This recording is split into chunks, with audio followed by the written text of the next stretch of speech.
Are you looking for veteran resources and peer support? Objective Zero has an app for that.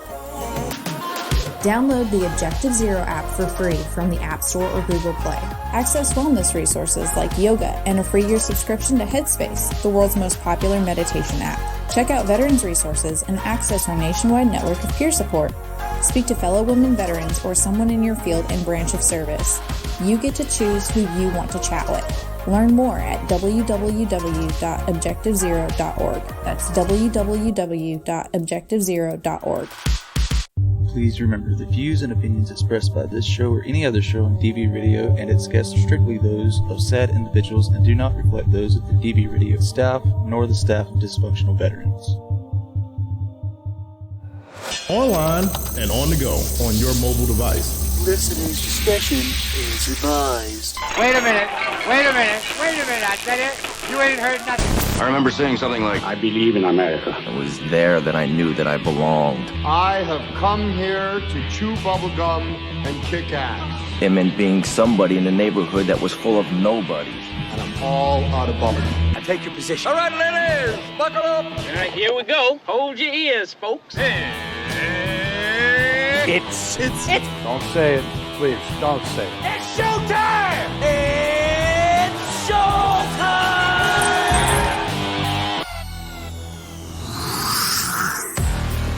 I might have just prolapsed my rectum.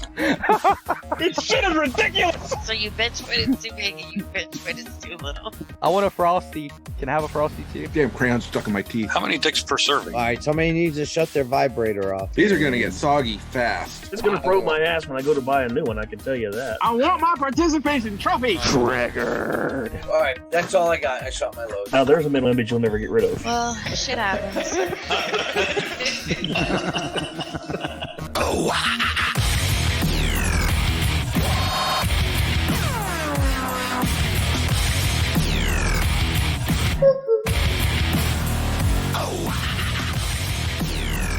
You're tuned in to WDVR on dvradio.net or by searching DV Radio on the free Live 365 app on your mobile device. That is how it is here on Barracks Talk live on dvradio.net WDVR. It's April 25th, 2020. I'm Butterwood. We got Oink, Frosty, Grown Man, Marquee, Google, Recoil, DB6. They're like, screw it. Fuck it. It's another week. We're in quarantine. We're just going to stay to ourselves. Bo and the other assholes can go do the show. Fuck them. We don't care about them. But we're here tonight. It's another week of isolation going by. And we're still live because, you know, we're cool like that. Anyway, how's everyone doing this evening? Shabby. I'm drinking. I'm drinking. What are you drinking? Yeah. Have you ever heard of a Golden Monkey? Can't say that I have. Not Victory Golden drinks. Monkey. It's a Belgian style triple ale. It's 9.5%, and right now I'm drinking one pint. Feels great. Oh, so it's a beer. Okay, yeah, that's why I've never heard of it. Yeah, I don't care about beer. You know this. Okay, well, you know, it's okay. It's some people got to be the grown-ups here. I'm sorry, I don't like drinking piss. And this show, because I don't think I've ever heard of that either. Oh, this show you'll love seriously... it. Trust me. If you like beer at all, you will love. Hey, 3 years in Germany did my liver in, but it's had time to heal. There you go. Yo, you only need one. That's what I like this beer. You only need one. I'm feeling toasty. You sound toasty. That's for damn sure. Yeah, you know, potato tomato. God dang it! All right. Oh, hellfire. But no, on a serious note, as most of you know, what happened this week on the farm, they did have to put Daniel down, sadly and unfortunately. So Google was going to be on tonight, but they had a lot of other stuff they had to get out of the way and done today. So I told them to take some time for themselves tonight. That's DV6 and Google. And she'll be back next week, hopefully, to tell you all some more about what's going on with that and what have you. I'm not going to put words in her mouth or Mike's mouth, so that's how that goes. DV6 is shooting for tomorrow to do a live video on the reporting of posts in the closed groups. So if you're in the closed group, he did tell you he was going to do it today, but he had a lot of shit going on. Trust me, he had a lot of shit going on. Yeah, he called me once today, and he was planning on being on tonight, but they had so much going on. Again, that's why I told them just to go ahead and take the night off and have it for themselves. But he is aiming for tomorrow. Everything copacetic, obviously, going for him. So if you're in the closed group, look forward to that video, because I understand there's a lot of posts being reported. And he said he was going to show you who's reporting you, because he said no reporting, and you guys are being assholes. So get what you sow. Hey, I thought we were all grown ups. Apparently not. People are still. I'm the only grown ass man here. Just letting you know. Just people. It's in the name. It's in the name. Don't argue with me. People are still butthurt in the dysfunctional veterans closed group. You would think of all places that would be the one place no one would get offended or hurt or triggered. Triggered. I want my participation trophy. That's right. What I'm talking about. No, I have a completely honest belief in this. It's not that dysfunctional or disabled, however you want to call it. It's not that DV veterans are less likely to become triggered. It's just that we become triggered at special shit. Oh, yeah. Yeah, you very could be like, special shit. Oh my God, they're shooting at Walmart. And? Right. Well, it's funny because when I last looked at the group, it's been a few months ago. I don't get over there like I should and help six. But the last time I was over there and it said reported posts, it was up in the thousands. And I was like, Jesus Christ, really? Are you really? And then, and I guarantee you the same people that report posts are the people that go, I got reported for this meme and I got took off of Facebook.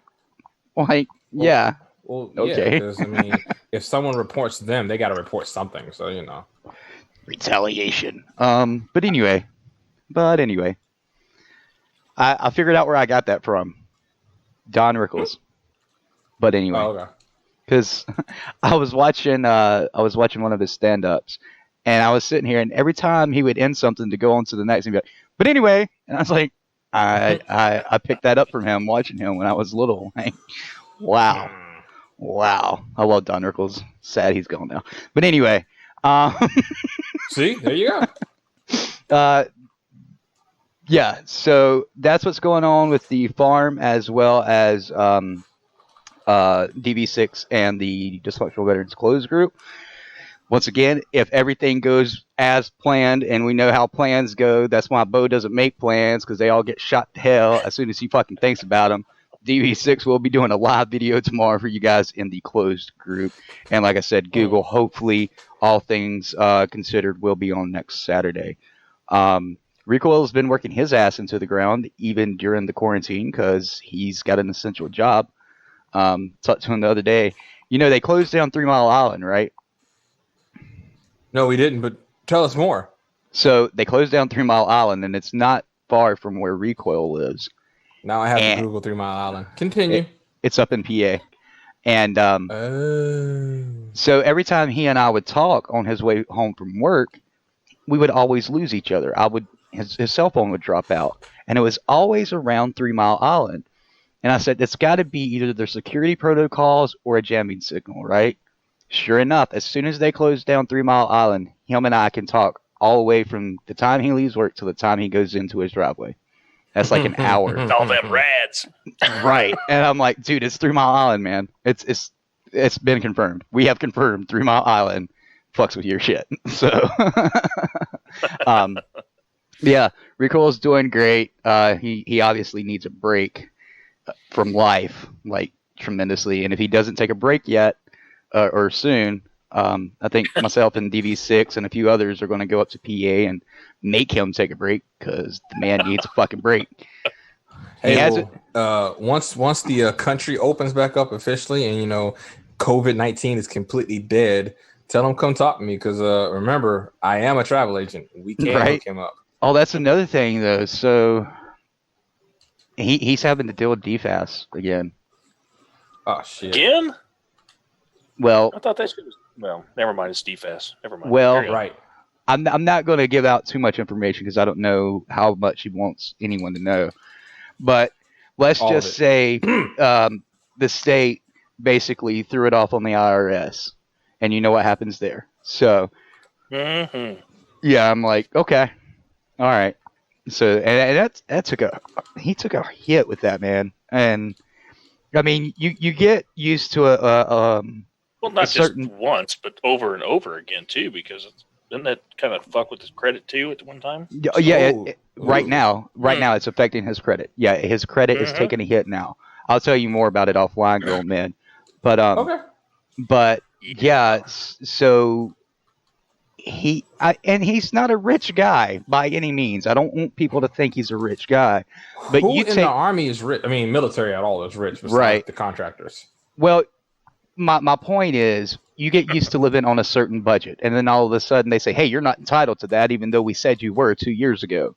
And then they take it all back, and you have to pay back all that you got over time. Mm-hmm.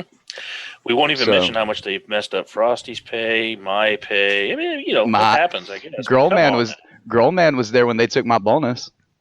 Yeah, I remember that. Yo, no, I remember that. I remember that crap. I do remember that. Yeah. Catch this though. Catch this real quick. So I'm dealing with the fact that somebody put me on active duty orders about January 16th. Mm-hmm. And because of that, I can no longer see a provider in my area. I have to travel 2 hours to a military provider, but because I don't actually have orders, I can't be seen there either. Oh my God.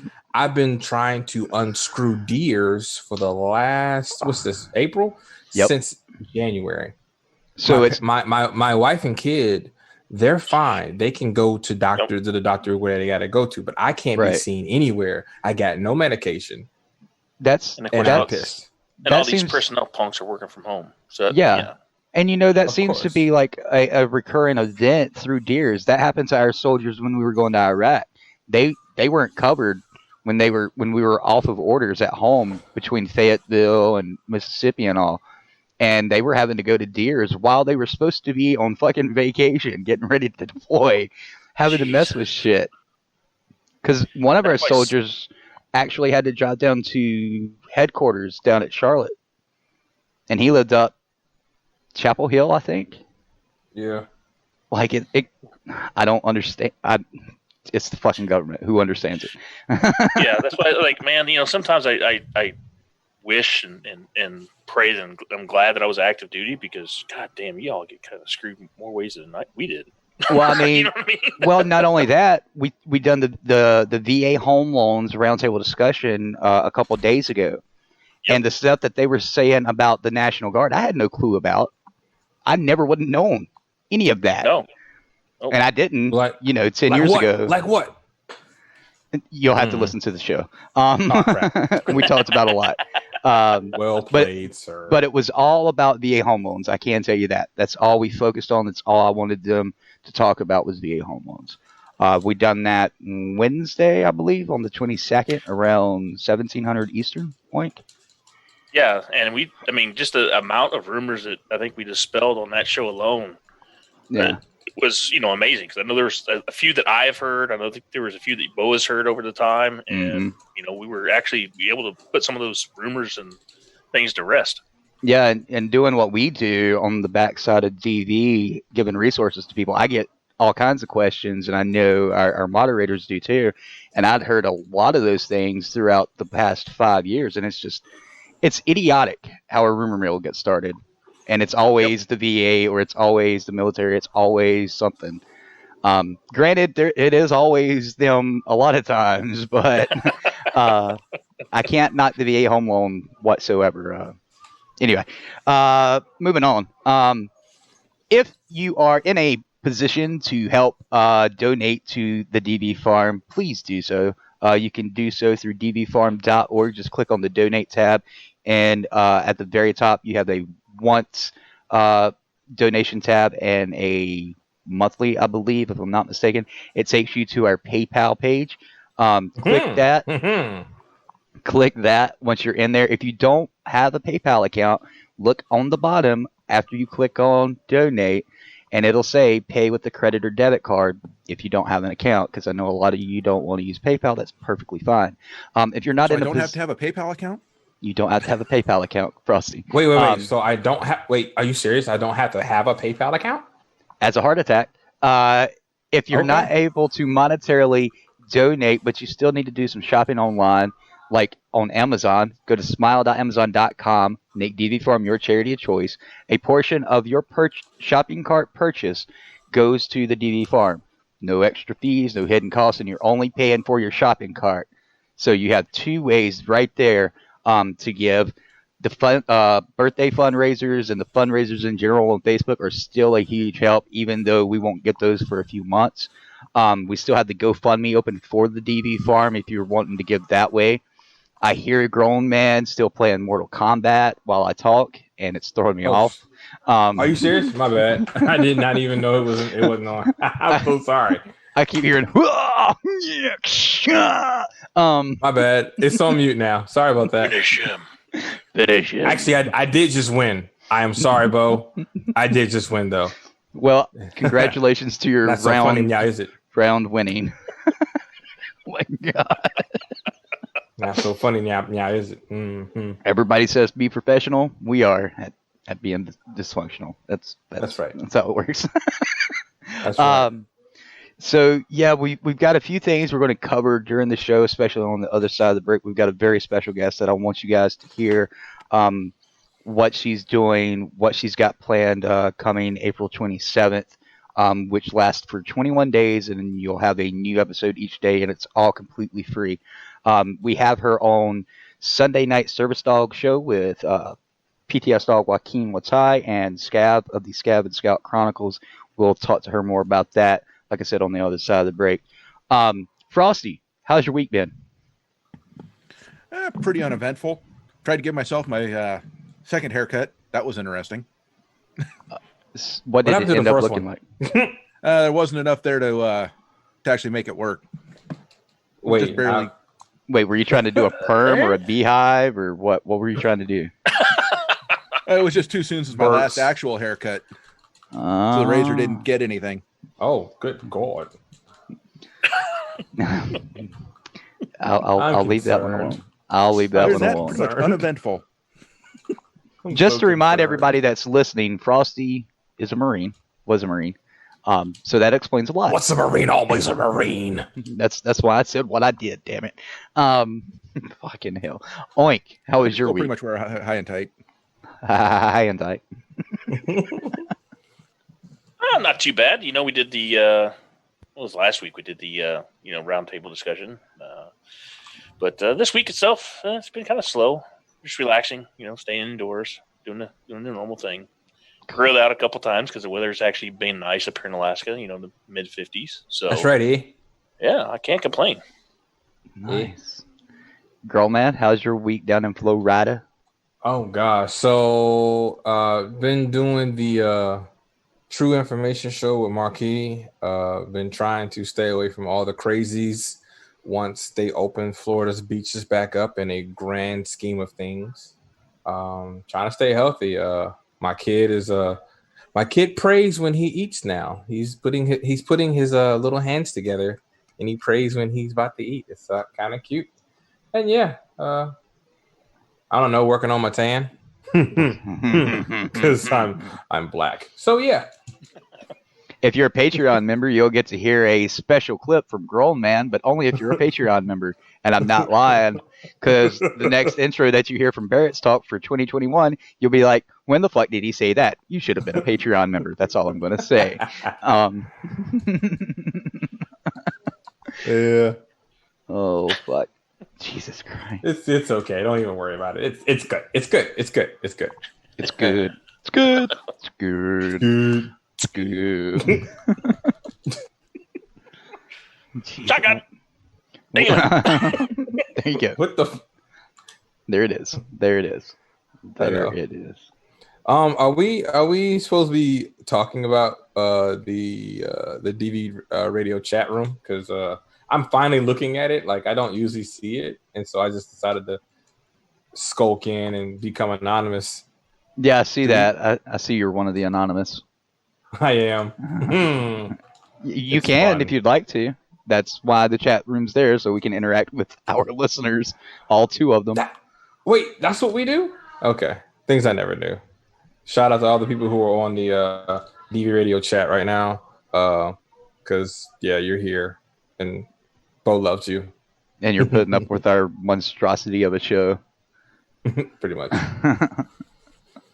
Oh my god, I love the people that say I have nothing to do. I wish you guys would do something. And we have a live show every Saturday, and then they go, I couldn't listen because, or I'm not going to listen because. Like, no, don't fucking complain then. Don't fucking complain to me about your woes. Like, it's a free service. The woes will not be listened to. Right. The woes. The woes. The woes of your yesteryears will never be heard. Where the hell did that come from? I have no clue. I don't know. Okay. Well, yeah. Keep going. Right. So yes, back to what myself and Oink done this past Wednesday. It was the roundtable discussions about VA home loans. That's all we talked about. That's all that roundtable discussions was supposed to be about. VA home loans from 2 experts, and I have to call them experts because they deal with them almost every single day on some plane or another. For some reason, they are messing with VA home loans. Brad Stinson, who is a loan officer and a VA home loan specialist. If you don't know what a specialist is, look up the definition of specialist. That's why I had him on the roundtable discussions. We had Ken Murillo as well. He's a realtor, and they're both from 92 for 22. If you don't know what 92 for 22 is, head over to niner2for22.org. Find out all about them. They're great 501c3 out of Michigan. We've had Brad on a few times during the Dark 30. A couple weeks ago on a Barracks Talk. I think he was on. Was he on the Radiothon, Oink? I think he was there for a little bit. I know we had both Coxes, because that was a fun little joke that I made that nobody picked up on. We had Bonneau, Mike Bonneau. I want to say we had somebody else from 92 for 22, but I might be thinking of someone else just off the top of my head. But they're a great group. Wonderful team. But if you want to know more about the VA home loans, we are going to continue the roundtable discussions in a few weeks. Please go listen to that episode as soon as you can, because there's a lot of information that you probably thought one way about that's either a myth, misconception, or flat out lie. And they tell you exactly how the VA home loan works. I know Oink and myself found out a lot of shit that we didn't know prior, and Oink's used his VA home loan before. So, yeah, there's that going on in the world of DV radio. So if you want to know more about VA home loans or you have any questions, please let us know on either the post or on the podcast on Podbean, or you can shoot us an email and we'll ask them when we get back together for the second part to that roundtable discussions. Again, it's all about VA home loans, nothing else. VA home loans. Say it again. VA home loans. What's it about? VA home loans. What are those? They're these things that you anyway. It's I was just trying to help out. Secured mortgage. What was that on? Trying to drill the message home, man. Come on now. Oh yeah, we're there. We're there. Right. Oh me. Anyway, the things I see while I'm doing the show. Anyway, every fucking week, never fails. What are you doing, Bo? I don't know. What show live right now? What have I been doing the last 5 years of my life on Saturday? I have no fucking clue. Twiddling my thumbs, apparently. There you go, buddy. I kid you not. I kid you not. At 8:30 on the dot, you can ask Frosty and Oink and Grown Man. People started messaging me. I'm like, are you fucking kidding me? Every fucking Saturday, it never fucking fails. Just breathe, big guy. Breathe. I'm breathing. Well, I'm breathing. I did maybe perhaps order the Ecto 1 model kit. Maybe. With lights, maybe. Maybe with lights. Dude, I loved Ghostbusters, man. That was the shit. And if I can build a 1/8 scale model, I'm going to fucking do it. And I'm going to do it because I ordered it. Oh my god. Oh, anyway, we've completely turned into left field. Yep. It's where it's supposed to be, sir. It's where it's supposed to be. I'm not a sir, but you are. Well played. Well played. We don't gotta go there, big guy. We just party and bullshit there. Come on now. Did you say we don't need to go there? Yeah, there. Everywhere. Leave me alone, okay? That DC education put to good use. Nah, that's some of this 9.5 beer talking. That's what I'm talking about, buddy. They're there to make sure all bases are covered. I kid you guys not. Marquis calls me the other day on Zoom, and girl man is just like, "What's up? What's up?"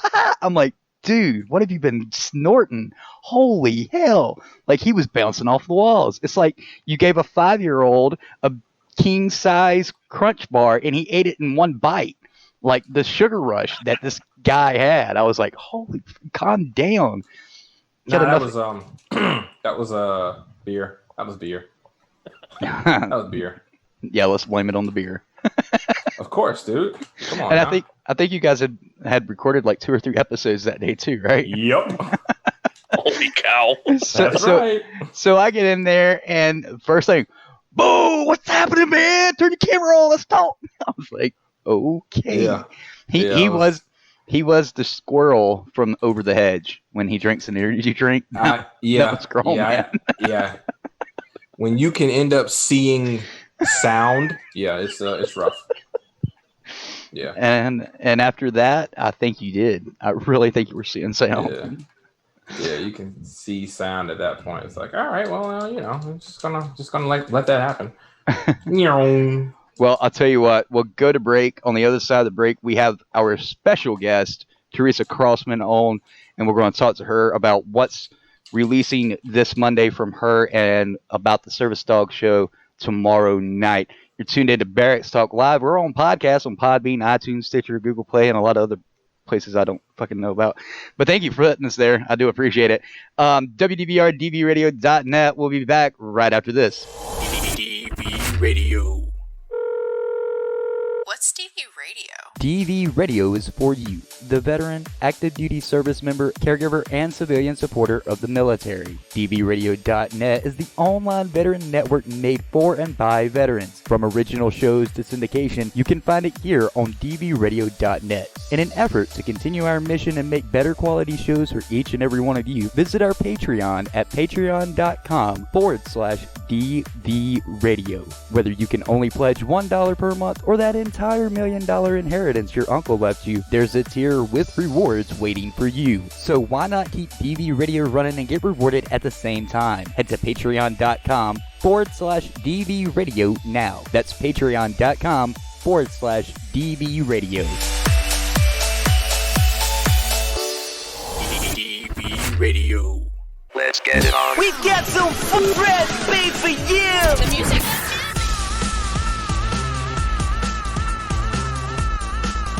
Let's go!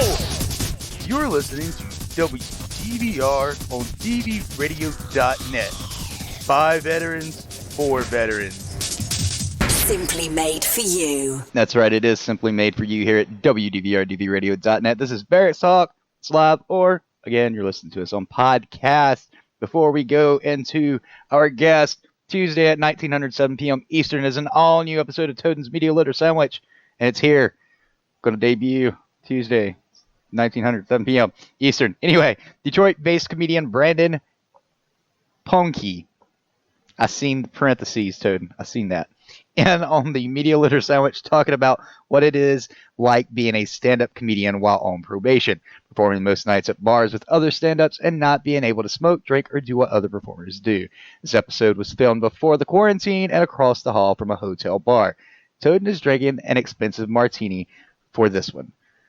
Again, that's Toten's Media Litter Sandwich, 1907 p.m. Eastern Standard Time, Tuesday, right here on WDVRDVRadio.net. And we do have a brand new Service Dog Shaken and episode. not stood, sir.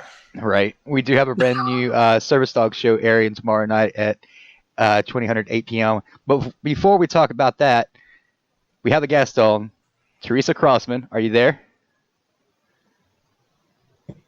Yes, I am. How are you this evening? How you doing? I'm doing great. How are you? I'm trying to make it with these three assholes that you've heard me talking to. But no, I'm doing good. I don't know who he's referring to. On a serious note, though, I want to first thank you and tell you how appreciative myself and all of DV Radio is for you and your willingness to come on the Service Dog show, which is airing tomorrow night, like I said, and tell your story. That's the first thing I want to say. I want to get that out of the way because I listened to the episode because I did have to edit it, of course. But thank you. Seriously. I'm just glad I got to do it. I'm very honored to do it. So I'm very honored when I get to work with any veteran. So in any way. I know JJ has probably said this and Scab has probably told you himself as well. But it's an honor for us to be able to get your story out there. Well, if you don't understand what we're talking about MST, military sexual trauma, excuse me. And it, just like suicide and other things, is a taboo. And you know us here at DV Radio, we hate taboos. We hate that we can't talk about it because as soon as you do, everybody leaves the room.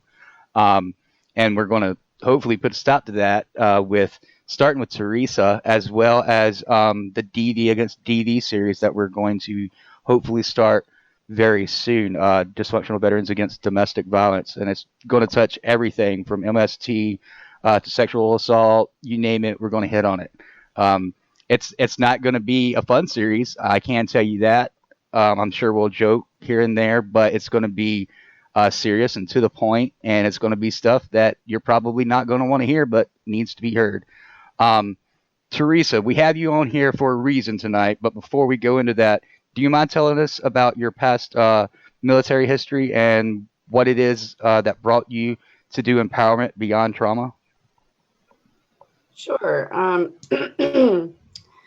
Well, I enlisted in 1980, and I as a nuclear weapons electronics, and that was a lot of fun. And when I was in school at Redstone Arsenal, there was 2 serial rapists running around the base or army post, and he hit me and kidnapped. He was a military sexual assault officer. I won't get into too much detail because you can hear that on the PTS Dog show tomorrow night, Sunday night. But basically he just kidnapped me out of my barracks and took me up into the hills of Tennessee, and he had drugged me. But anyway, so after I got out of the military in 1984, I was still attached until 2000 because of the particular missiles that I was trained on. And so I was officially discharged in 2000. And then, let me see. But before that, in 91, I just woke up one day and one morning and I was super depressed and I only had $10. And I had, looking back, I realized I had been self-medicating with drugs and alcohol, and mostly weed and alcohol. And, I was just really depressed, and I reached out and I, got into rehab, into a civilian one, and got the help I needed. And within a couple of years, I started getting memories of that episode. And it was just a horrific time for me anyway, because it was daily, everything, the sexual innuendos and all that kind of stuff. But when I got into recovery and I started to realize what was happening to me, I eventually went to the VA, and I learned quickly that they didn't have anything there for women. So, but that was okay, because I was going to insist that they do, because that was me. because I was entitled, and that was one of my benefits, and that's what the recruiter told me as he recruited me into the Army, and that was one of the reasons why I went in, for medical treatment benefits. Right. And so so I did that, and then I learned that I could file for PTSD. Now, at the time, we didn't know it was military sexual assault because nobody called it that. I just had PTSD due to an assault that happened, a sexual assault that happened, but it was PTSD. Right. And so they handed me a typical combat PTSD form and said, here, fill it out. And they did it. This was all old school, snail mail, no computers. And so that's how I did it. I won the case the first time around. I was a paralegal too, so that was how I was able to do that. So when I realized how painful it was for me to file and how I wasn't getting what I needed to get through, and it was really, really difficult. I think it's one of the most difficult things you would ever have to do, is to tell your story over and over, and especially in a system that would rather just not hear about it and just not help you, or couldn't, whatever the dysfunction was. Right. So I decided that I would start helping other veterans with PTSD, MST, or whatever it is they needed with filing claims. And this was in '94. And then I started to realize that they all needed a lot of emotional support because it was too difficult. And they had all these thoughts in their minds, like they didn't deserve it, or their benefits, or that it was charity. And I'm like, oh my gosh, you signed on the dotted line. You gave your life up. They said you were fit for duty when you enlisted. Everybody remembers all the medical tests and tests that you had to take to get in. And they said you were fit for duty. So when you get hurt in the military and you go to claim it later, especially as a veteran, and they try to tell you what they like to do in a lot of PTSD claims and MST is they like to blame it on your childhood. Yeah. So, right. Yeah, I've got a few friends that they were in some pretty bad situations in country, and when they got back and after they retired and whatnot, they got basically the same nudge. They were like, "Yeah, it didn't happen over there," and they tried to chalk it up to, like you said, something in their past before military times. Well, the thing is the loophole. Well, it's not really a loophole, but it says you were fit for duty. So therefore, if you come out damaged, and it's proven, you can prove it, which Right. I have proven cases that, because that's what I do. I research, and I've proven cases that seem to be unprovable because it only takes one or two certain phrases in your medical records or service records that can back up your story. Right. And, but anyway, so I just started helping them, and I started helping other veterans because it helped me become sane. I was so angry and full of rage that I had to learn how to channel it. And I used to do it working out. I was an extreme exercise person or whatever, running, jump roping, and just anything that I could do for cardio and just working out all the time. I continued my military PT. So, and then I lost my train of thought. Help me. You were talking about how you were helping veterans and how it was helping you. Oh, yeah. So I needed more than just working out. I needed to do more. And what I learned over the years is that people that have PTSD that are choosing to participate in their own recovery need to have a purpose, and that is such a simple thing.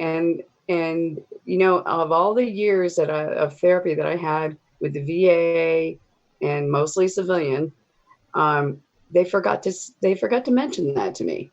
Right. Yep. Maybe you should get a purpose, but I learned it. And so you know, what happened was eventually, I wanted to do this on a bigger scale. And about 10 years ago, I said, you know, there's got to be a way I can do this on a bigger scale and just kind of like organize it, you know, and get people to communicate, because social media was starting to get really big, and, you know, and so I wanted a partner, and I wanted somebody to help me, another woman to be with me, because I didn't feel confident enough to do it all by myself. It felt like a big undertaking, especially with someone who has PTSD, right? So, because hopefully we are not both sick on the same day, you know, and that way that she would have my back, kind of thing. Well, but that didn't work out, so I ended up having to do it myself. And so for this past year, I've been developing this online series, Empowerment Beyond Trauma. And it's how to use your strengths to achieve peace and justice from military sexual assault. And basically, I'll tell you a little bit about that. We're going to have 21 speakers or experts and/or experts. Some of them speak on like TEDx talks, and a lot of others speaking with networks. And one of my favorite speakers is Brian Fleming, and he's known as the Blown Up Guy, or theBlownUpGuy.com. So he's got a wonderful story that you've probably, what he does with his issues, and just turns them into, he channels all the horror and the anger and rage all into something really wonderful and positive to contribute to the world. And the thing is as a soldier, once a soldier, always a soldier, once a Marine, always a Marine, Right. And so I always felt like this was my mission, and I tried running away from it, walking away from it, but it just kept nudging me. So here I am. My youngest is almost finished with college. And so I have time to do what I've, this on a bigger scale. So that's why I chose to do this online series, because as I was explaining before, throughout the years working with the VA and even the civilian world in, the medical areas and for treatments and whatnot, I found that there was a lot of cracks in the system. And so I have found ways to fill those cracks. And that's what the show is about. It's going to show you different ways to do that from the various experts and speakers. And I want to tell anybody that's listening, if this is something you're interested in, please go to empowermentbeyondtrauma.com. It's a free series, and sign up.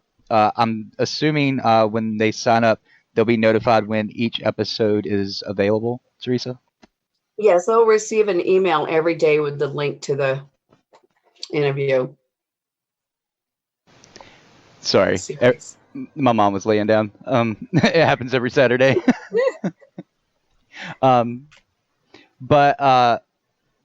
So I lost my train of thought because my mom is being an ass to me right now.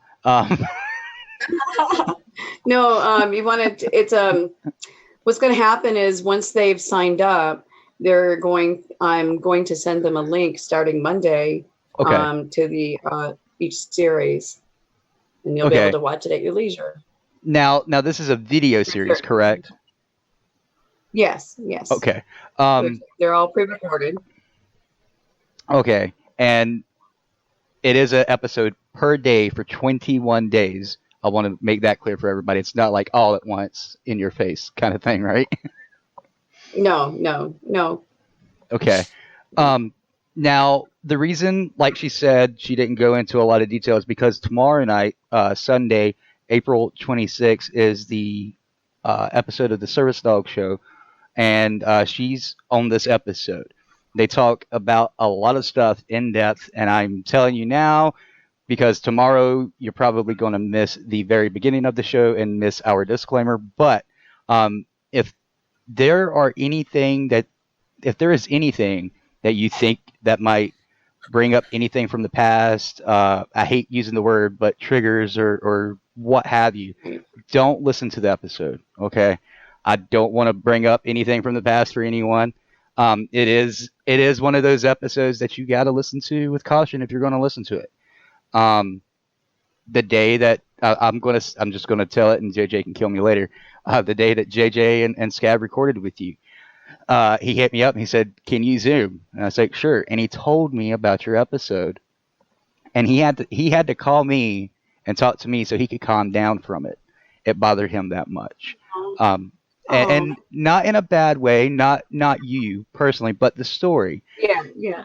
And I can feel him on so many levels because I've had things in my past with my friends and family that this type of thing has happened with, and that's why number one, DV against DV is such a point that we will make sure happens, and two, that's why he told you to hit me up and get in contact with me because we'd love to have you a part of that series as well.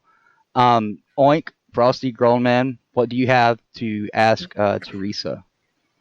Well, I really don't know if I have anything to ask, but my wife was a veteran for 20 years, and we both came in, had the same job in the Air Force, retired and everything. So first and foremost, hats off to what you're doing, because as a supervisor in the military, I've only had one female airman ever approach me anything about military sexual trauma at all. And it was from somebody she knew, her first husband. So more of a domestic than anything, but still along those lines. So yes. First and foremost, again, thank you for doing this. Because I think it's something that not just female veterans in general, don't get the praise that they should, first and foremost. But, being a female in for a lack of a better term, a male-dominant career field, if you want to call it that. And to put up with the sexual innuendos, the jokes, the harassment, and everything that you all have to, because I've seen it. I mean, hell, I'm not going to lie, I've partaken in it. You know what I'm saying? Those jokes and whatnot. But, like I said, I think what you're doing, especially tackling something that's this sensitive, this, important, and like Bo said initially, something that a lot of people talk about as taboo. That stigma of being taboo shouldn't be there. It needs to be talked about. We need to get this out there in the public eye to make sure that, we stop it from happening again. I mean, overall. So again, I just want to say thanks. Well, thanks. That's how we make changes in society, as we talk about it, so, and that's all I'm doing is I'm just talking about it. Yeah. And I love that you've done this series on your own, because you don't have someone in your ear trying to push a narrative, trying to bend it to their will so they can make it into something else. I see that so many times. I mean, you go watch anything on any documentary channel, and I guarantee you what it starts out to be is not what it ends up to be. It's something completely out of this dimension that you probably didn't give two thoughts about before you heard what the subject matter is supposed to be about. Right. Yeah. Frosty? Well, I have one of the documentary makers, Simon Weinberg. He's one of the producers. He's very supportive of my mission too. So he's been helping me out a lot, because I started on the internet level a year ago. Mm-hmm. So, and I met him through a male veteran, MST survivor veteran, who goes around and actually educates all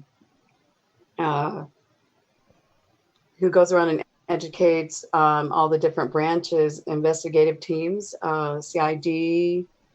Oh gosh, I always forget Air Force, NCIS, OSI. Yes, that's it. OSI. I was an Army brat, and I was married to a sailor for 20 years after I got out. So, and which I know is totally against Army regulation. I'm sorry. Well, I think Grown Man can back me up on this as far as what we talk about in the military when it comes to sexual trauma and things like that. It's almost not really talked about. They tell you how to avoid it more than they actually talk about it in detail on why it is something that needs to be looked at seriously and not in a joking manner. Am I wrong, grown man? No, you're actually very much right. Unfortunately, just like when you go to the doctor and the doctor starts treating your symptoms and not the underlying issue, I believe that a lot of the time, the military as a whole, because there's a culture, unfortunately there's a very sick culture where it's not going to necessarily blame the person who committed the act. It's the person who had the act committed to them, which they end up blaming, which sends I have not had to deal with one with a sexual assault. I know a couple of my friends as leaders, as company commanders and platoon leaders have. Mm-hmm. And when it happens, it rocks the entire boat, and as it should, so to speak. But I think the way the culture is, the military culture is, that it doesn't do well for the victim. But so I'm glad to see programs like yours, Teresa. It's Teresa, right? Just make sure I say it right. Yes, it is. Okay. I'm glad to see programs like this come forward, because there's conditionally there's stuff to protect the victim of the assault, but afterwards, like it to me, there's not much support. So this is one thing that I haven't seen before, which sounds like is like straight to the chase support, which I think is beautiful. So thank you very much. Thank you for that. Again, this is how I keep saying, and why not spread the love, instead of the anger and the hate and the rage, right. And that was where I was at shortly after I got out of the military. I'm there now, but it's for different reasons, Girl, man, completely different reasons. Yeah, girl, so man, messing with my healthcare. I wanted to say, when you were talking about when the how it's the victim gets more blamed or shamed, and the perpetrator gets to continue with everything. Yeah. And and it's very common for the victim to get discharged. It's very common for the victim to be continue working with the person if they work closely with them, or to be in contact with them. It's very unfortunate, and what I have seen, or what I have seen observed, was it's not supposed to be ostracization. I think I'm saying that word right. You're not supposed to ostracize the person, right? Who said, no, this happened to me. And what I really don't like are the liars. Yeah, the people on both sides. The people on both sides really just mess it up. The young ladies out there who scream, unfortunately scream rape, and there's nothing of the sort that make the case to say, well, we can't believe all of them, and then the guys out there who say they didn't do it, when God and everybody else knows that they did, and they had people protecting them. I think it's disgusting, and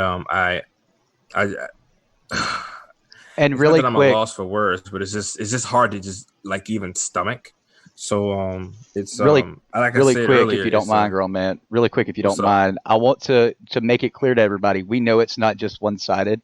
It's males too that this happens to, and that's one thing we're going to tackle with the DV against DV series. I want to make that clear. I don't want you guys thinking, hey, you only saying it's not. We know that. Oh, my bad. Well, okay. I just wanted to make that clear. Yeah. No, you're good. No, you make a good point, because people don't like it's even more of a hidden thing. Mm-hmm. It's like, it doesn't happen to guys. No, it does. But I think men as a whole would just like be a little bit more cautious, or like, I don't know, cautious. What's the word I'm looking for? I don't even want it to come out. Yeah, I was getting ready to say, I don't. Embarrassed that it happened to them. Yeah. I think they take the embarrassment and fear and try to push it into the prideful sector. I think that's what happens a lot to males, and that's why you don't hear it as much. They culminate fear and embarrassment, and they mold it into, I'm too man enough to talk about it. Yeah. You know, exactly. And then the training though too. I mean, as an NCO or as an officer, how much training did you get to deal with these things? They mention it maybe once or twice in a short little segment, in some PME class, proficient military education class. Yeah. But to actually have that, like I said, a situation where I've actually had it happen once, and it's really difficult to deal with. And if you don't know how to deal with it, it's not something we're not. we're not giving we're just not giving our leaders the tools. It's not something that Exactly. we're done. That's what I'm about. I'm about educating. I've had to educate my doctors. I've had to educate the claims process system, all the way through. And that's how you do it, is just educate them. I think, give them the tools. I think because if we push it back just a little bit. Teresa says she joined in 1980 and got out in 84, and then was technically put out 2000 around that. Okay. Yes. And I've always thought about it like this: you have those units, you have those areas where women were in those units to begin with, and then you have this new flourishing rule, or not rule, but precedent where other units like combat arms units, special forces units, who are allowing women into their ranks, and they're going to have to deal with the same thing, so to speak, that the other units, the other MOSs had to deal with when they first integrated women into the thing. And it's not because it's not because there's someone asking for this to happen to them. And I think that's one thing that has to be made perfectly clear, because you cannot shame a victim, but it is because someone else can't control themselves. And I think part of the culture is that the control, or the lack thereof, is really the problem. I don't know if I'm barking up the wrong tree. Teresa, please stop me if I'm wrong. But if we had a better handle, and the movie G.I. Jane said it best, and I don't know if anyone remembers this part, but after the whole incident, when they're doing like phase 3 or whatever, and the guy's like, look, man, it's not us. I mean, it's not her. It's not Demi Moore's character. It's not her who's doing it. It's not her who's wrong.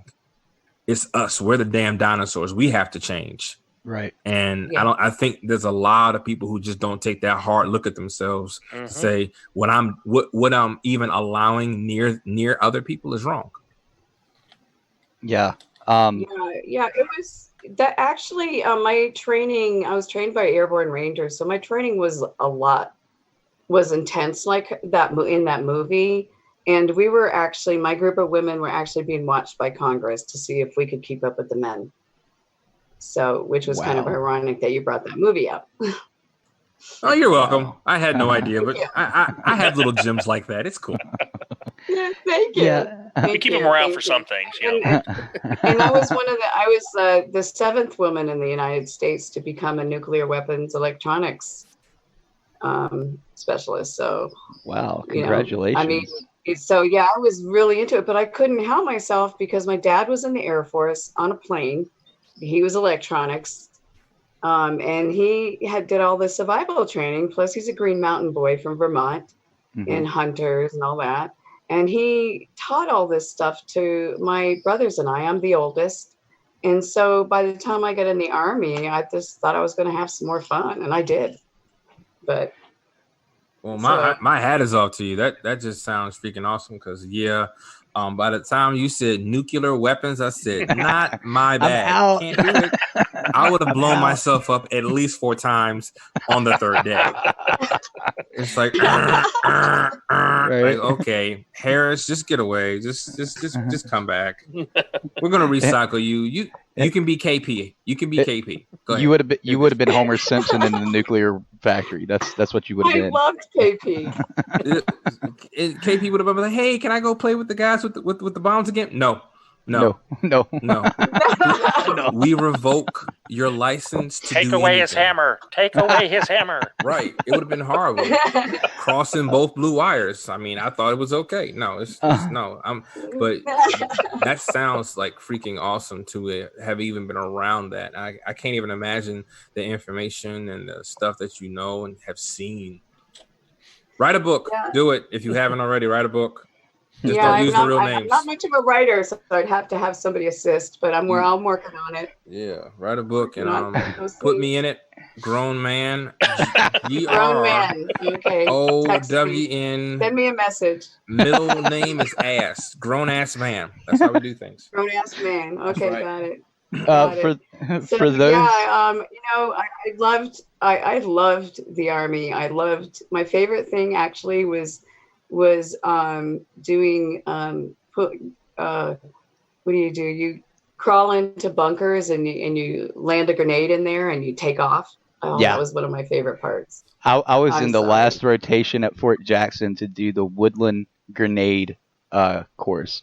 I was the last rotation. Oh, nice. Yeah, so I got to do all that. That was pretty fun. After that, they moved it to the urban style course. I'd never seen that, but I was like, I made history. But if you're just tuning in to DVRadio.net, this is Barrett Talk. We've got Teresa Crossman on. She's talking about her upcoming series, which debuts April 27th.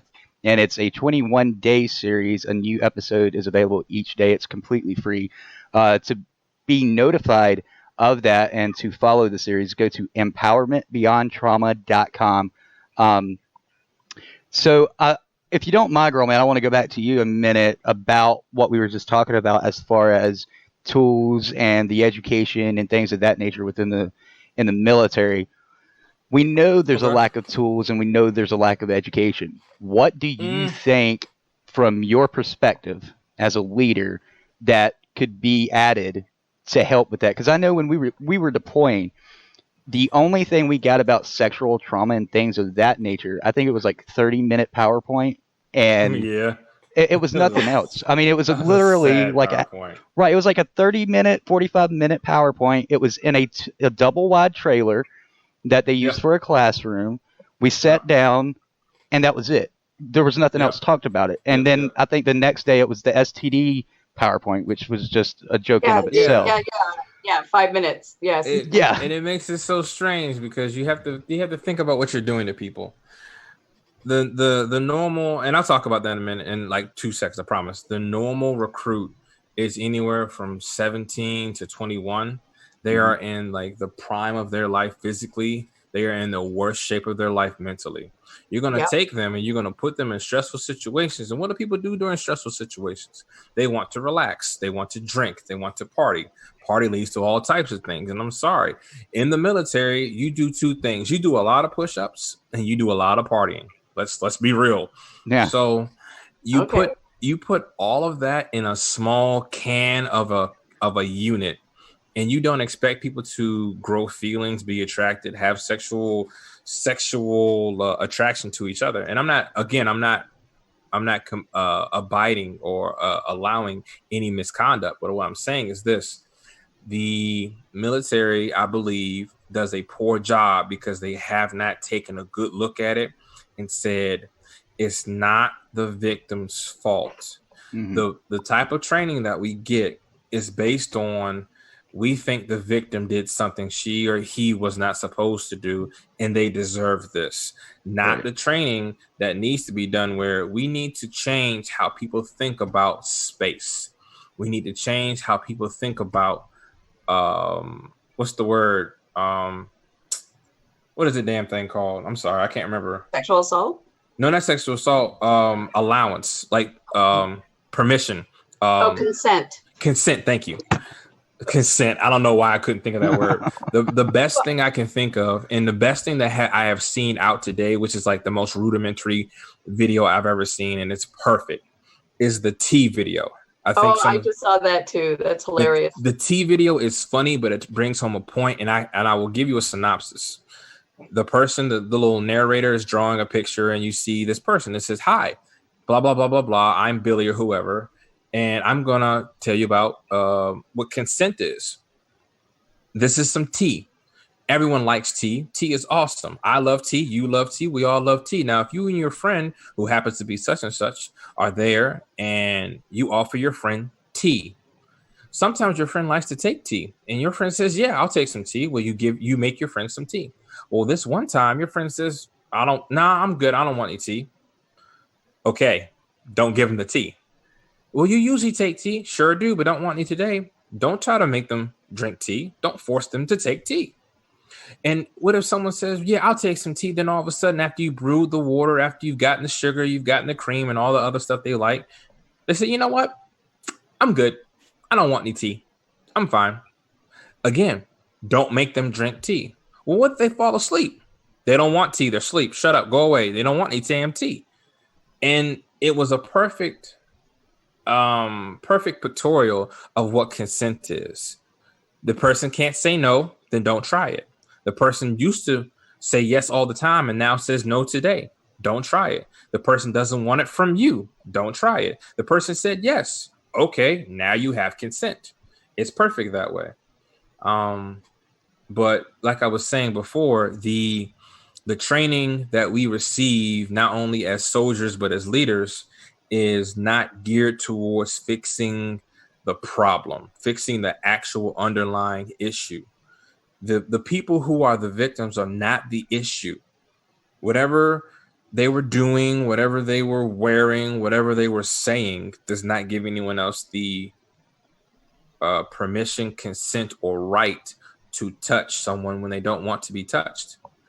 And finishing up, I think those who lie, they need to have the worst things done to them. Yeah. Because they make it worse for everybody else. They need to be put under jail hard, like Alcatraz type crap. I'm sorry. Like I have no sympathy for someone who lies about something like that. No, not at all. And just to piggyback off of like the PowerPoints and stuff, it always seemed to me when we would talk about this, instead of, like you said, Grow Man, focusing on the problem and talking about that and talking about how serious it actually is, it was always how to avoid. It was never anything else. It was always about how to avoid sexual trauma. Like, so you're basically saying it's my fault, and they are. That's how it felt. Like when they told us female soldiers you have to travel in groups of 2 at all times. I'm like, right. So now it's our responsibility to make sure this doesn't happen to us. Exactly. Instead of it's exactly their responsibility to change. Yeah. Change the minds of the ones who think, oh no, he was just playing, or oh no, it was just a joke. No, it's not a joke. He wasn't playing. And like, oh well, you might ruin his career. He ruined someone's life. Exactly. Yeah. Fry him. Exactly. And I'm sorry. That's how I feel. I don't care who it is. Mm-hmm. Fry them. We have in the military within the last 10 to 15 years, we've had more general officers, sergeants major, excuse me, and the like be exposed for sexual misconduct, all types of things, and those are our leaders. So what do you think the followers of the leaders are getting it from? Yeah. Oh yeah. And it's sickening. And I need to get off my soapbox. I'm just saying. Well, I want to direct this towards you, Teresa, because I had this thought earlier and I was going to ask you, but someone actually asked it in chat. What's the point of telling when it's their word against yours? That's a really good question. You really have to think about what the pros and cons are of whether you choose to tell or not to tell, and decide, because you're going to have a set of problems either way if you don't tell. Yeah. Well, I say the truth shall set you free, and I know I speak from a standpoint of not having to experience that necessarily, or that fear of embarrassment, because I understand that there does come a fear of embarrassment, of ridicule, of reprisal, and everything. Mm-hmm. But at the end of the day, you don't want anyone to have to go through what you went through. Right. You don't want anyone to feel that way. And if what you're saying or what you say or what you report, what you testify has the ability to make this one idiot never be able to do this again, I feel like it would be the responsibility of everyone who's in your support system to encourage you to be brave about that, because your word has the ability to change the rest of everyone else's future that is around that person. Well, my That's just how I thing, feel. my answer to that, if not you, then who? If not now, then when? Right.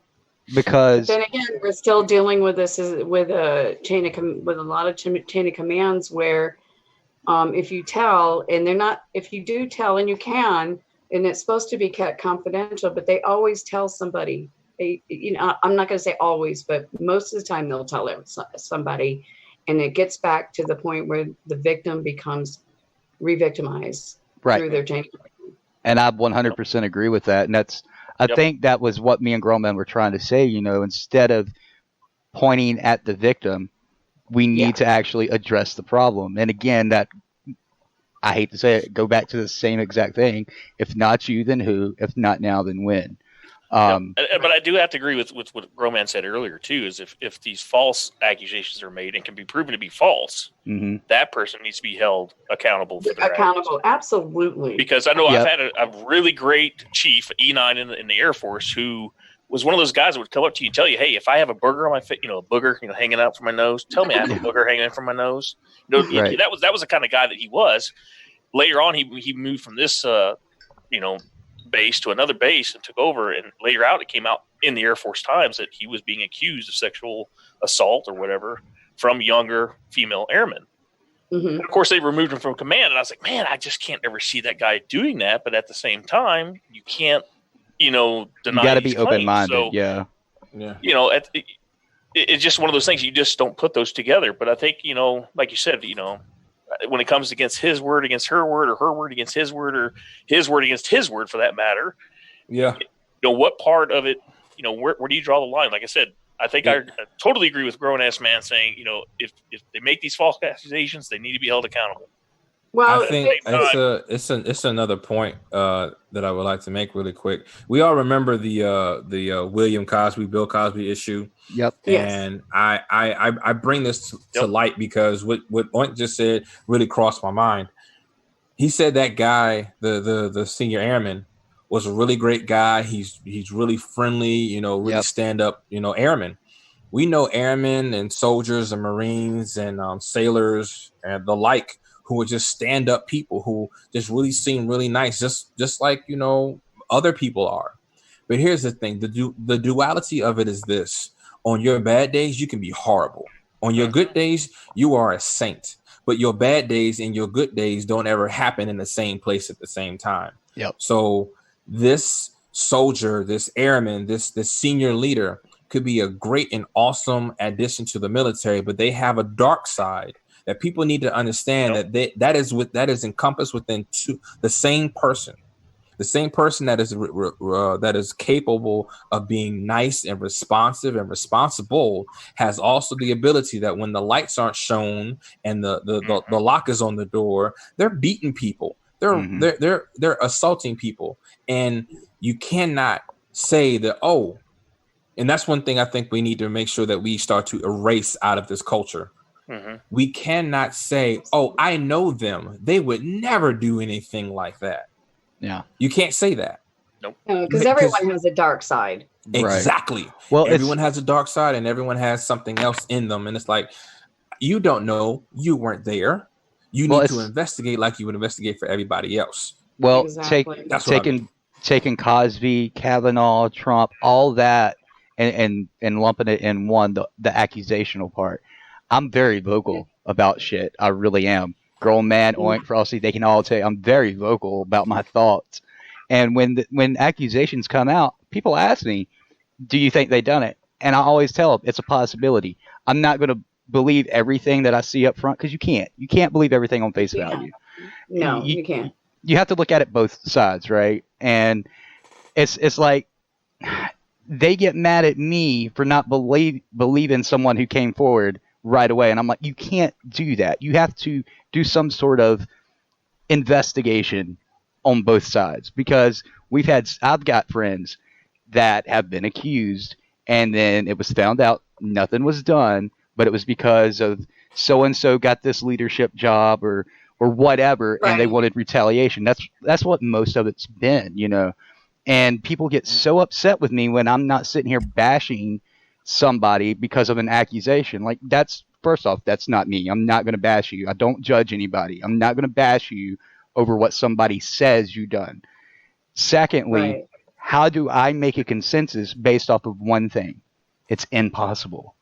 It's absolutely unheard of to actually make a hypothetical accusation and label it as fact. Does that make sense?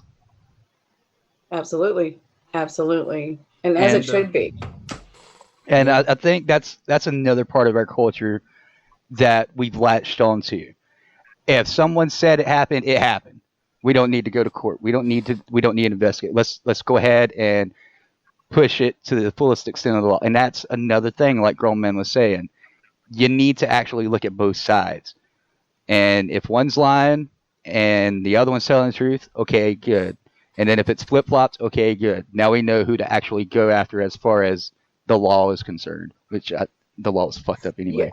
Yeah, there's been cases where the perpetrator would actually confess that he did it. Right. But because consent, the word, consent, yes, and there is not written properly in the regulations, or in the military law, then there's just, it doesn't, for example, if this if they were dating, right, and it's the T song, the the tea or whatever that you always want tea. I don't want tea today. Right. Oh. Exactly. Okay. Exactly. Yeah. And I think that's another con to our culture. It's the majority of people that lash out on face value have turned into the quote unquote sheep, because if someone said it, again, it must be true. Like, I had a lieutenant colonel. He always said, believe none of what you hear, half of what you see, and all of what you believe. And I couldn't say it better. I mean, if you believe everything you hear, you're in a dark spot. You really are. Yeah, like, right. I mean, look at the media today. Investigate. Right. Yeah. Right. And if I may, Bo, if I could, I'm looking in the chat, and the person came back and said, but sometimes it's not just it's just not worth it, especially when they can be so manipulative. Yes. I'm a just say you like this. There's braver than brave, and then there's no shame in what you do. If as a person who is experiencing that, or someone who's close to you who is experiencing that, like, I'm not going to shame you if you don't want to speak up. I am going to encourage you that you do speak up, because it is very important. Because, like I said, I don't want nothing to happen to the rest of my brothers or sisters who are soldiers, airmen, sailors, or Marines. I don't want anything to happen to anyone else. So I wasn't there. That person was. And as manipulative as someone can be, the truth shall set you free. Or in this case, lock they ass up. So anyway, you know what I mean? Bury him under the fucking prison. The truth is gonna get something. And at the end of the day, like that lady, the lady who reported to her husband and his brothers that the young man that was in I think Alabama, or I can't remember, it was either Alabama or Mississippi, named Emmett Till. She finally, on her deathbed, said, "Yeah, we lied. Yeah, I remember. We lied," and he died because of a lie. Yeah, I don't want anybody else to die because of a lie. Yeah, I don't want anyone else to get hurt because of a lie. Tell the truth. On both sides. On both sides. Tell the truth. Yeah. It doesn't matter. Tell the truth. Whatever, how bad it is, it could be even worse if you lie. Tell the truth. Where does a lie actually get you in life? Answer me that. I mean, I mean, I could go some places. I'm not going to, but We'll leave that. A couple We'll leave that for places dark come to 30. mind. But But I when it all comes down to it, and I had to learn this, and my wife will be one of the first ones to knock me over the head if I start acting stupid.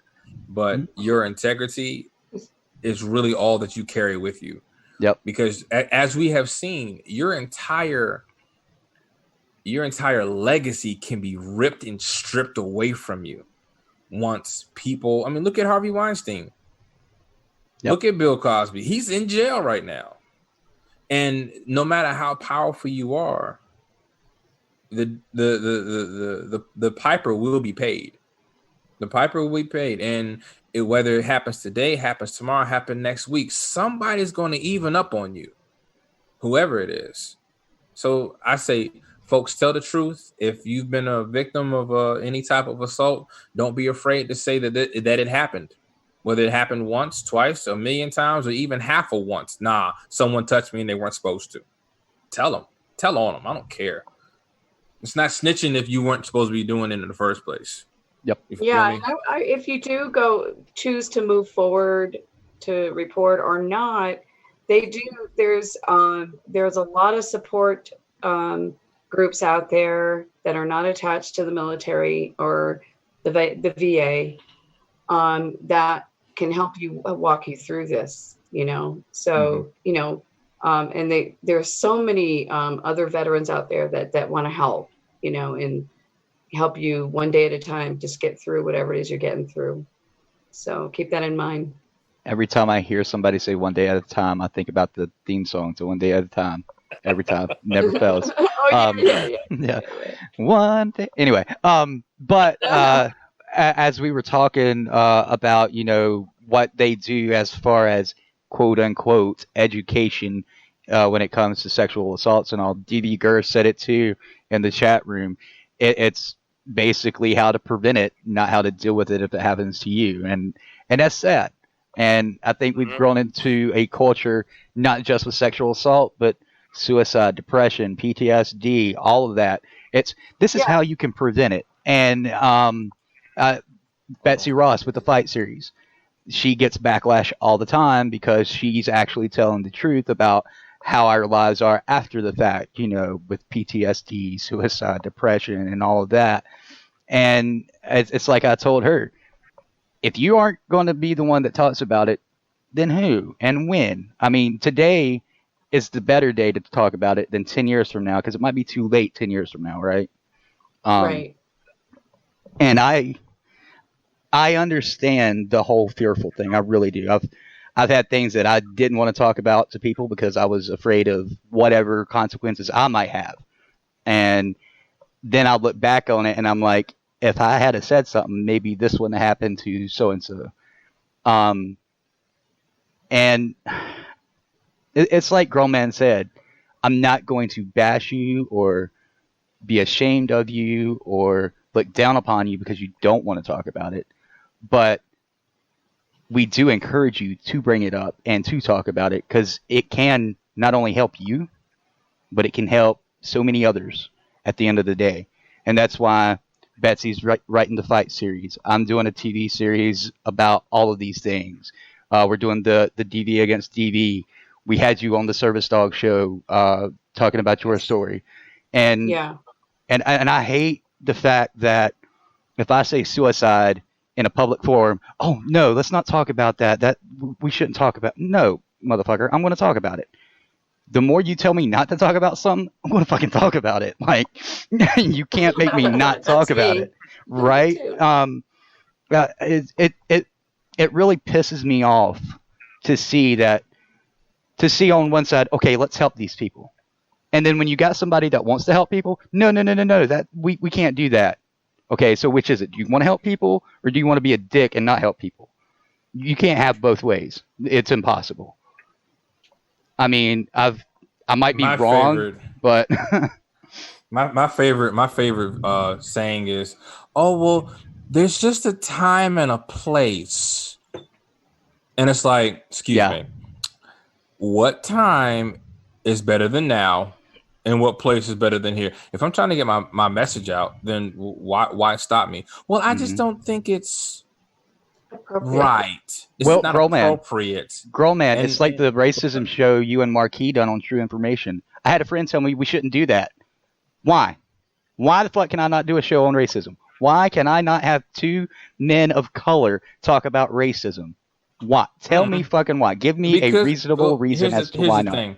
Here's the two reasons why people might shy away from this particular subject. People might shy away from the racism subject. They might shy away from the suicide subject because it hits them where they can't remain. It hits them where they can't stomach the feeling of guilt, of disgust, of just uncomfortableness. Yeah. They can't physically exist there. And when they can't, no, I don't want to talk about it.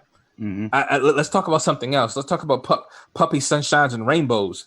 When the darkness that's over here, the wrongdoings that's over here, you can't be blind to it, because the minute you become blind to it, you become a part of the reason why it still exists. Right. I mean, so one of the people that we work with, she's also got they took it down because Facebook is a asshole. And she shared her story about domestic violence last year. And of course she showed pictures. What was the first thing Facebook did? They took it down because it's graphic content. And it was against domestic violence. She was talking out about domestic violence. And she can't do anything. She could not promote it. She couldn't share it. Facebook shut it down. Why? You mean to tell me we can't talk about something to help people? Really? Like, I don't understand that at all. And I get people are uncomfortable about it. Hell, I'm uncomfortable about a lot of shit. But you know what? I'll still talk about it. I love making people uncomfortable. I really do, especially when it comes to these topics.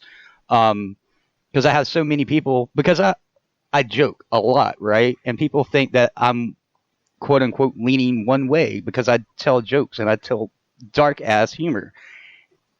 And that's my way of dealing with dark times. I mean, I think we've made that clear.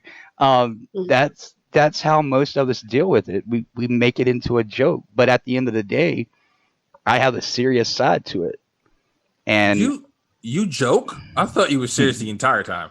Well, we're on TV radio. But yeah, I can't stand the people that want to shut you up and then hypocrisize about it and want to help. That is so redundant in of itself. It's disgusting to me. Like, I don't know. Frosty, are you there? You haven't talked on this section. Frosty's like, yep. I'm still here. There he is. So, There he is. what's your input, Frosty, about any of this or Teresa's empowerment beyond trauma? Well, I want to thank Teresa for speaking out. I mean, it's something that, it's way out of my wheelhouse for something to touch on. But I have to agree that the focus on the training that we receive, even being as a civilian contractor per se for the DoD, it's still preventative, and I find that to be almost kind of doesn't lead you to, if you do end up with somebody in that situation, how to help them out. Yeah. Oh, I thought you were going to say something else. I'm sorry. Dead air. I was just trying to figure out what I wanted to say, and I kind of at a loss. I mean, you guys have really hit it pretty good. Yeah, because we go to that sexual assault briefings, and like everybody else says, it's almost like annual training to where you become numb to it anymore. You know what I mean? Oh God, here we go, another PowerPoint presentation on sexual assault. Here we go, guys. Don't fondle each other. Yeah. Well, it's true. But it's not those topics that need to be discussed. Like I said, it's more of how do we help those that come forward with that. Yeah. Well, and you're right. It is, but it isn't, and it's the weirdest thing. What if we ever receive training on? Hey, we're at a party, we're having a good time. You've noticed her in the motor pool. or him, however you want to get down. You notice them in the motor pool. They're talking to you. Everything's going good, and they're starting to get a little bit drunk. Leave them the hell alone. Go home. Go home. Right. You're a superior officer. You're a superior NCO, and that one young recruit just looks like they just need a friend. Well, girl, man, I think when we tell done them to get a damn friend their age. Go home. Speaking of that, girl, man, when we done that sexual assault prevention, quote unquote, PowerPoint, that was when we were in Mississippi, right? Yep. Okay. I remember the instructor telling us, it's fucking burned into my fucking brain. This is when cell phones were just becoming a thing, apparently. And they had cameras and video capabilities on their little fucking flip Motorola Razr thing. And I'll never forget. Jesus, man, it wasn't that long. It was 2009. Come on now. 8 and 9. 8 and 9. Was it 8? Oh, yeah, whatever. Flip phone. Yep. Right? Yeah. Anyway, so, continue. Anyway, he stands right there and he says, be sure that you get their consent on a video. Everybody's got a cell phone nowadays. Record them. And I'm like, what the fuck? Okay, for real, though, like, that's stupid. But I know people who have been, like, really just that damn paranoid. No, like, if you're doing with two consenting adults, like, you could say that. I mean, unfortunately enough, this is where it just starts to get very, very gray and very ugly. Mm-hmm. Consent is consent. Now, if when the person said yes, you said yes, y'all start, doing your do, whatever you got to do, whatever you want to do. Then all of a sudden, to save face, they come back and say, "Oh no, I said no," right? And they kept going anyway. Yeah, that's a completely different story. That's a completely different story. And now at this particular point, you have to start I don't even know what to do, because I actually have a friend like that. I have a friend who that happened to. Yeah. He said it was consensual. She is saying that it wasn't. And now it's like, well, who do we believe? Who has evidence? And honestly, who would have evidence? Who would have evidence to that? And who does? And it's sad that there are people so paranoid, especially in today's world, that they feel that they've got to do that. And the sad truth is, with a lot of people, you have to do that with, because look at some of the people that have had accusations and turn out it was false. And like Girl Man said, you literally ruined a man or woman's life. Like, that sticks with you forever. Teenagers, the kindergartner that got a sexual assault charge on him because he hugged a girl in class. What the fuck? Really? And that was the headline. I was like, okay, this has got to be taken out of context. It's a fucking headline. That's the media sensationalizing and the legal system just not doing their job. Right, but that's what I thought it was. But they really gotta. They actually done that. That was an actual thing. A 5-year-old had a sexual assault charge against him because he hugged a little girl in class. Oh. They went to court. Like, what? Really? Somebody's parents need to just get a goddamn grip. I'm sorry. They're 5 years old. They don't know what they got. Right. That's what I'm saying. Nothing. These whole accusational things and the lies. That's what pisses me off. So basically what they did in that situation is they actually sexualized those children by putting them through that process. Yeah. Right. And they have actually overtly sexually abused them. Right. Now they should be put on trial. Bam. Exactly. Yep. Let's make it all make sense. But we live in a society today where we have to cater to every single little thing that someone says or does. Yeah, it's gotten a little out of control. A little ridiculous is not describing how bad it has gotten. Yeah, that one. Yeah. And I'm not laughing because it's funny. I'm laughing at how idiotic it is. Just to make that clear. Yeah, exactly. But, I would want to just say that when back to investigations, if everybody, we talked about prevention, but it's still going to happen if proper investigations are done on both sides. Then we can get the answers there, you know? Well, I completely agree. And that's why I'm more interested in like the evidence, and I'm more interested in like the whole background story. Yep. Because regardless of if the victim was promiscuous or not, that does not give the person who's being said to be the aggressor the right to do this. Exactly. And regardless of the aggressor's stance or posture or however you want to call it, they're standing in the community. It's like that doesn't mean that they're not capable of it. So you have to really just like erase everything except the facts leading up to and during and directly after whatever the actual incident was. Mm-hmm. Which is difficult. But I just want to remind everybody. There's ways we have ways of investigating now these days through social media, through cameras now that are out. You can track somebody, so much in so many different ways, but they're just not funding those departments. They're not making those departments. They're not funding them. They're not educating them. Not only that, I think another reason is they're underutilized for what they're meant to be used for. I've seen a lot of, for example, there was a robbery 2 years ago, I think, and there's video cameras all around this place. I mean, across the street, inside the store, on the outside, everywhere you can fucking imagine. They never got the security tapes. And guess what? That security cloud erases every 90 days.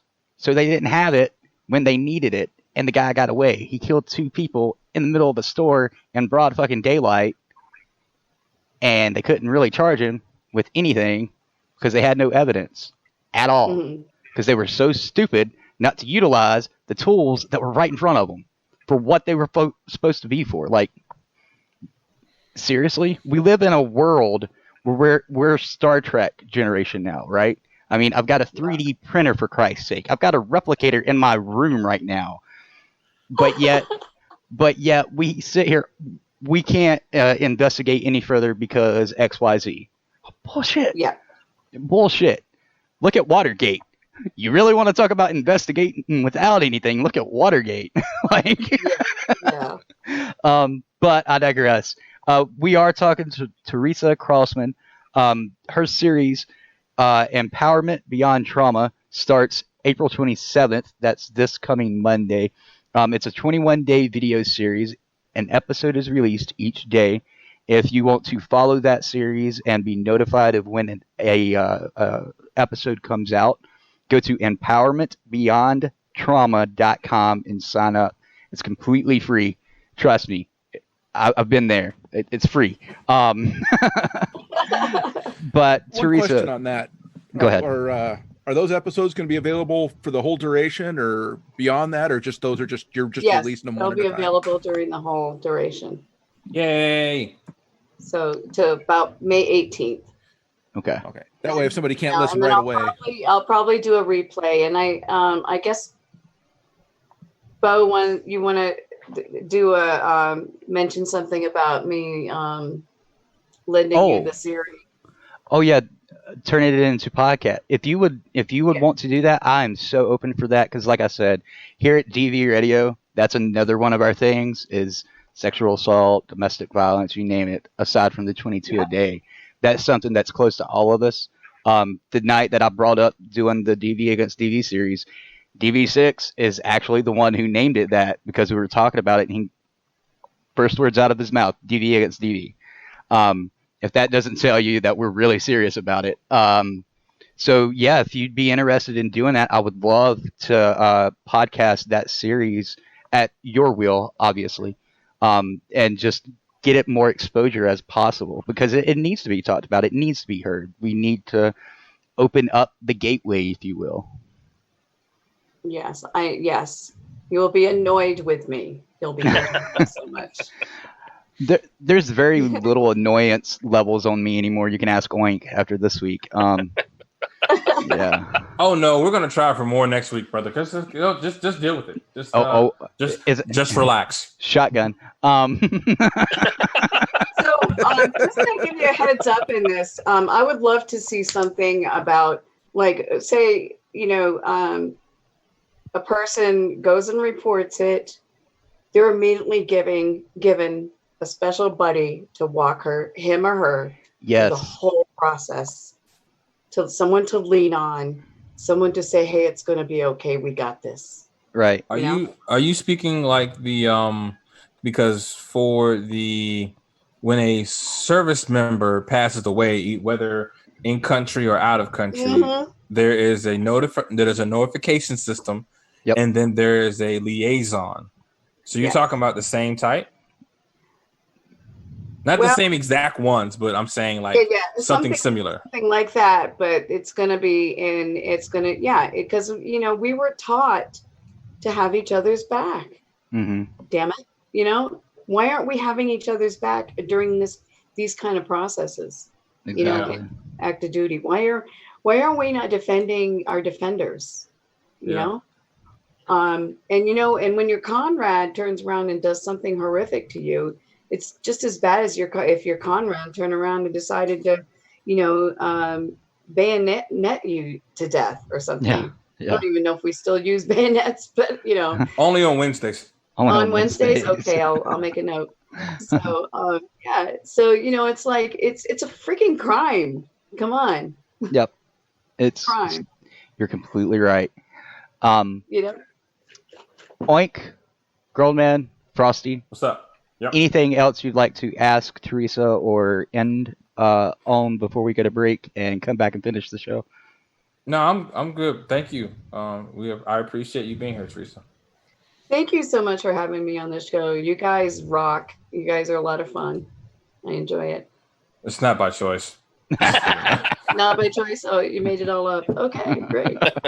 No, Teresa, just again from Bo and myself and a bunch of other veterans that are out there listening right now. Again, thank you for bringing this to light.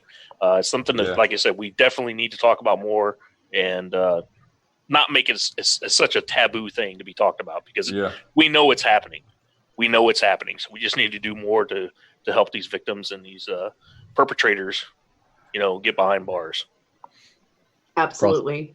And for the survivors and victims for them to get the appropriate help that they need through the processes.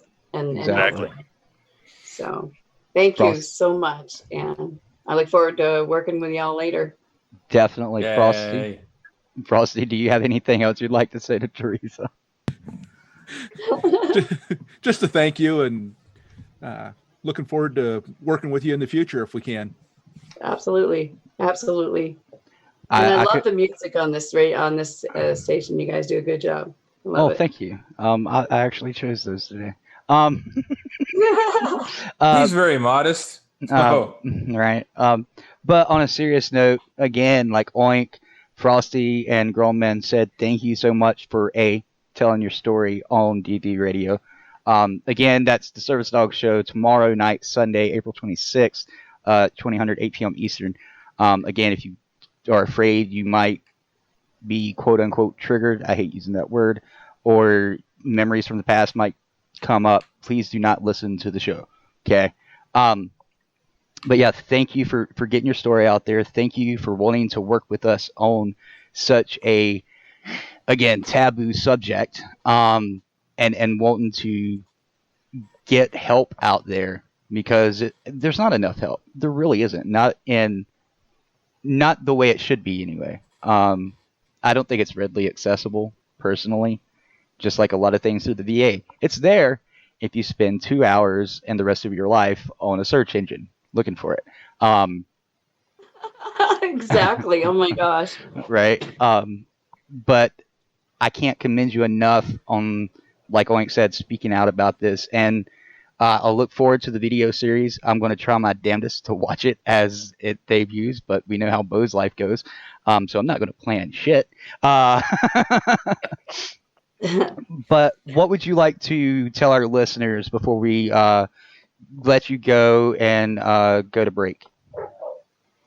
I just want to say that by speaking up, tell someone you trust.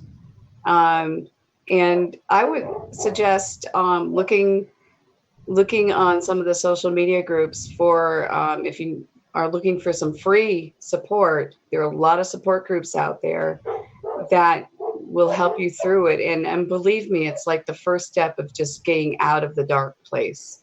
Right. And they will eventually learn how to, be your best self, be who you really were meant to be. So, yeah. So that's what I'm going to leave you with. Thank you so much for coming on and talking about everything. Again, the series website is empowermentbeyondtrauma.com. It will be in the description of the podcast. I also linked it on the chat room on dvradio.net/chat. We will make a post about it on DV Radio. Thank you. It's all completely free for those of you that's listening. As for anybody else, it's not just you guys that's listening. But if you're at all interested in it, or you want to hear more about what Teresa's talking about, please go sign up for it and watch it. Again, heed caution when you listen to the Service Dog Show's new episode Sunday night. That's all I have, Teresa. Thank you so much. Seriously. Thank you. You guys have a good evening. You as well. Thank you. You too. Bye. Bye. Hoorah. See, there we go. Right. All right. Bye. All right. See ya. So what we are going to do, because I did want Teresa to talk about as much as she could and what she wanted to hit on, we're actually at the end of our second hour. So I guess that means end the show unless Grown Man, Oink, and Frosty want to do something else. I mean, no. I mean, no. It's a good damn thing. I love you, dude. Such a good thing. Such a good thing. Anyway, well, with that, Grown Man, what do you have for our listeners to end on? Oh man, just like we were we were saying earlier today or earlier during the show, like they'll tell the truth. The truth shall set you free, or in some cases, put that a-hole behind bars. So go ahead and do that. And if you need to talk to somebody, reach out. Like I'll always listen, unless I'm like sleep, to be honest with you. But I will always listen, and I'm not here to judge, because trust me, there's a whole bunch of stuff y'all don't know about Bo. But oh, fuck you. I just want I really wish that everyone was really, really, really treated everybody else as if they cared. Mm-hmm. And I don't mean just for themselves, but they treated everyone else like they cared for everybody else too.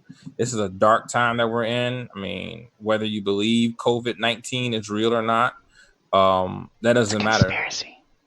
What matters is that we're supposed to be taking care of each other, veterans or non-veterans, but especially veteran to veteran. Take care of each other. Check on your brother or sister. Don't harm them. Help them. Okay. And as always, those are my thoughts as a grown-ass man. Thank you. Tell your mom about me. Tell your mom about me. My mama knows about you, damn it. Frosty. No, that just sounds really bad, but thanks. No, it doesn't. No, it doesn't. You made it sound really bad, you ass. Oh, you're a dick. You walked straight into that, and I'm good. I'm good. I didn't walk into it because I can't walk. You know what? I wasn't gonna go there either, but Frosty, what about you, brother? Well, since these are our closing thoughts for the night, reach out, check on your brothers and sisters out there. If you need to reach out and talk to somebody, reach out and talk to somebody. There's lots of places you can check on. Lots of resources out there for you. Objective Zero is a good one.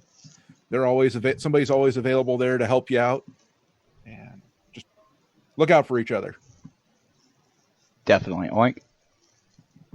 Well, I can't go without saying it, but to the man behind the buttons, very special thank you to Bo for doing this on your birthday, brother. We can't tell you enough. Thank you seriously, we can't tell you thank you enough for all that you do, not only for us fuckers here in the room and chat with you tonight, but across the DV Radio Nation as a whole. Amen. Happy birthday, and happy birthday, bro. Happy birthday. Happy birthday, Bo. Thanks, guys. blow your candles out. You want to blow your candles out? I'm too old to have candles now. Go ahead, blow up DV Radio. You gonna lick the icing? Birthday wishes for Bo. I'll lick the computer screen. Will that suffice? Lick the icing, Bo. Lick the icing, Bo. You're an Blow ass. harder, Bo. Blow harder. Blow out your candle. Blow it. You guys just could not wait for this, could you? You could not wait. No, not at all. No. Not at all. Oh, well, my traditional birthday happened as always. Every year it rains, and it's not disappointed me today. I'm not lying.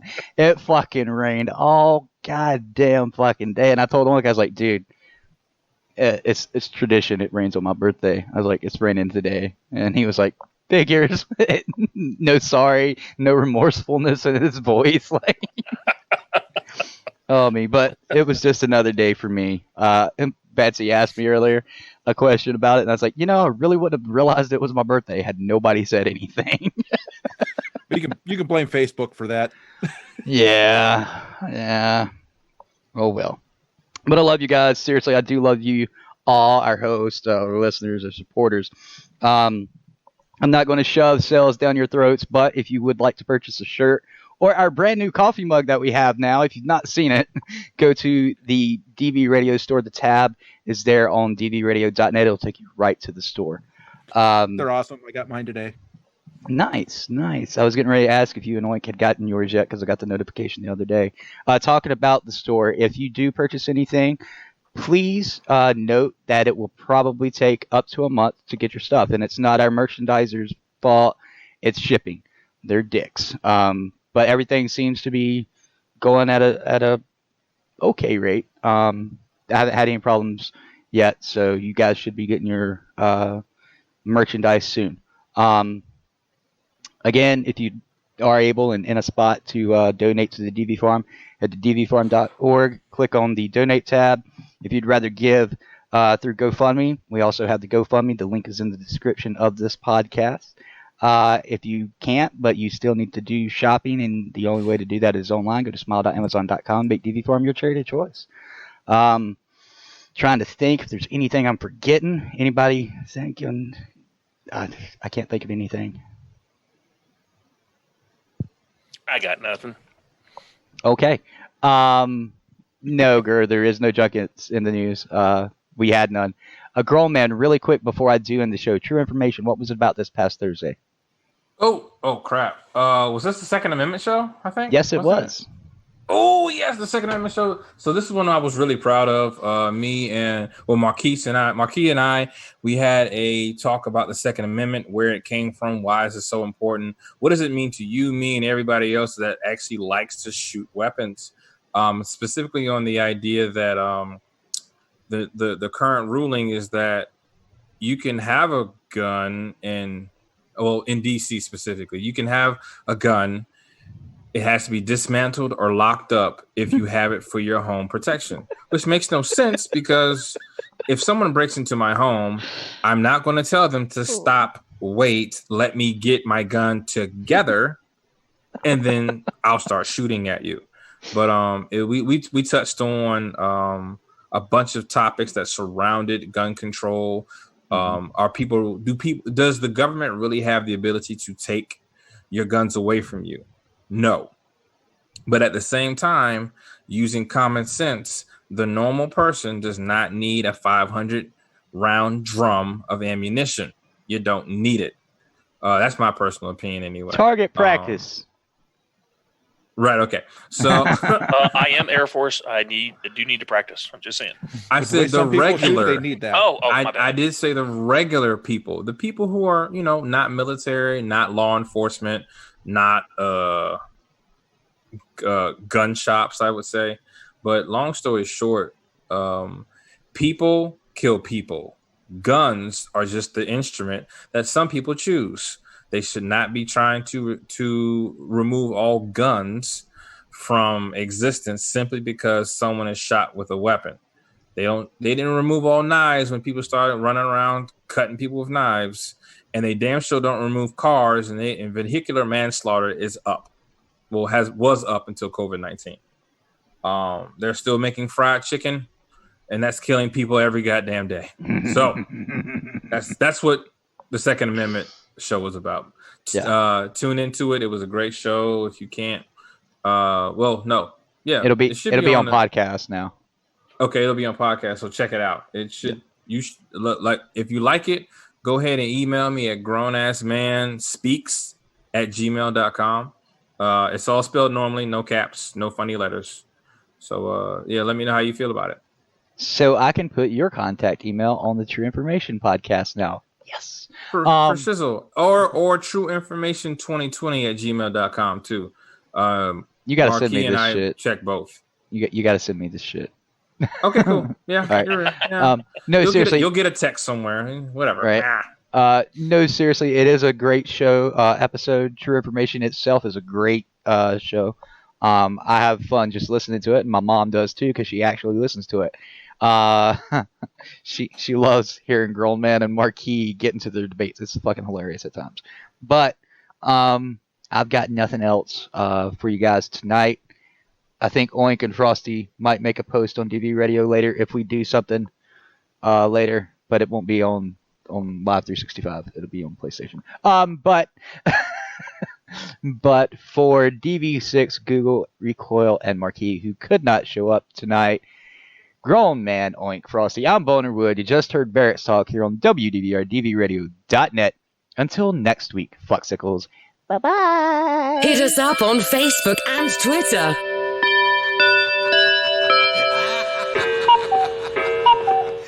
That's all, folks. Goodbye, motherfucker!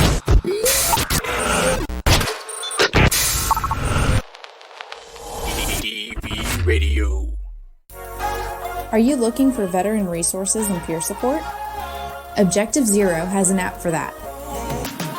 Download the Objective Zero app for free from the App Store or Google Play. Access wellness resources like yoga and a free year subscription to Headspace, the world's most popular meditation app. Check out veterans resources and access our nationwide network of peer support. Speak to fellow women veterans or someone in your field and branch of service. You get to choose who you want to chat with. Learn more at www.objectivezero.org. That's www.objectivezero.org.